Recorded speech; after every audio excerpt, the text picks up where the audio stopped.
नमस्कार। आज हम आपको विचारों एवं अनुभवों का विस्तारीकरण के बारे में आपको अध्ययन कराएंगे कि किसी विचार एवं अनुभव अथवा भाव के विस्तार को ही पल्लवन कहते हैं। कम से कम शब्दों अथवा एक वाक्य में कहे अथवा लिखे हुए भाव और विचारों में इतनी स्पष्टता ही रहती है कि हर तरह के लोग इसको आसानी से समझ सकें। एक अच्छे लेखक का यह गुण होता है कि वह कम से कम शब्दों में अधिक से अधिक बातें लिखता है।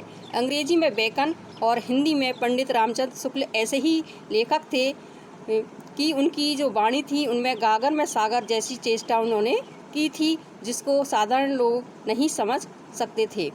इसलिए ऐसी स्थिति में विचार अथवा भाव के तार को अलग कर तारतम्य के साथ समझने के लिए एक कुशल व्याख्याता की आवश्यकता पड़ती है।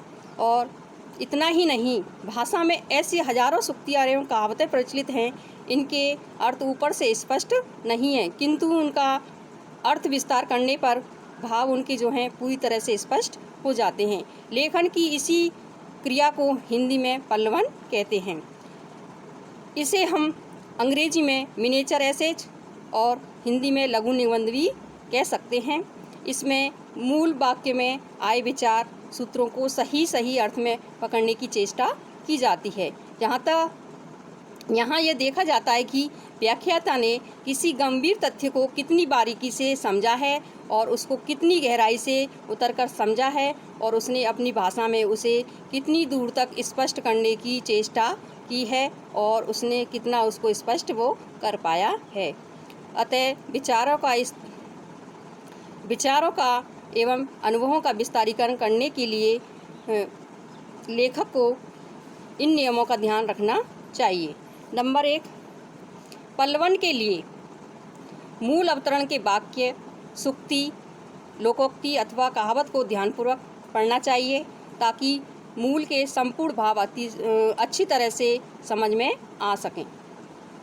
और उसके बाद ही मूल अवतरण को समझने के बाद ही पल्लवन करना चाहिए। नंबर 2 है, मूल विचार और भाव के नीचे दबे हुए अन्य सहायक विचारों को समझने की चेष्टा भी करनी चाहिए कि निम्न जो पंक्ति है वो क्या कहना चाहती है, उसके जो अंदर का मूल भाव है वो क्या है। तीसरा है, मूल और गौण विचारों को समझ लेने के बाद एक एक करके निहित विचारों को एक एक अनुच्छेद में लिखना प्रारंभ करना चाहिए ताकि कोई भी जो बात है या विचार है वो छूटने ना पाए। नंबर 4 है, अर्थ अथवा विचार का विस्तार करते समय उसकी पुष्टि में यहाँ तहाँ ऊपर से कुछ उदाहरण और तथ्य भी दिए जा सकते हैं, जिससे कि जो बात है उसको स्पष्ट किया जा सकता है।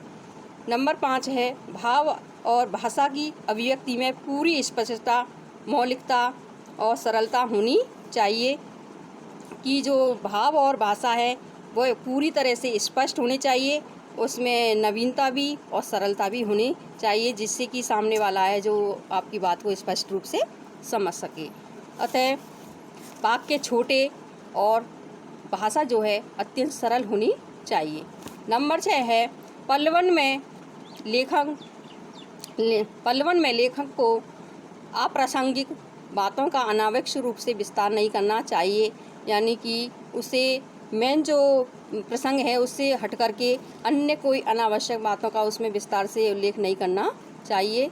और नंबर 7 है, पल्लवन में लेखक को मूल तथा गौण भाव या विचार की टीका टिप्पणी और आलोचना भी नहीं करनी चाहिए कि जो उस पर अपने कोई विचार हैं जो मैं अपनी ओर से कोई भी विचार या टीका टिप्पणी और या उसकी आलोचना उसमें नहीं की जानी चाहिए। नंबर 8 है कि पल्लवन करते समय व्यास शैली का ही प्रयोग किया जाना चाहिए, ना कि समास शैली का।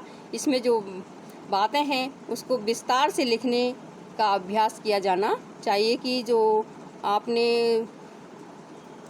किसी बात को पढ़ा है उसको विस्तार से लिखने की आपको अभ्यास होगा, जब भी आप पल्लवन अच्छी तरह से कर पाएंगे। इन नियमों का ध्यान रखते हुए पल्लवन किया जाना चाहिए। और इसी के साथ ये टॉपिक इतना ही है, यहीं समाप्त होता है।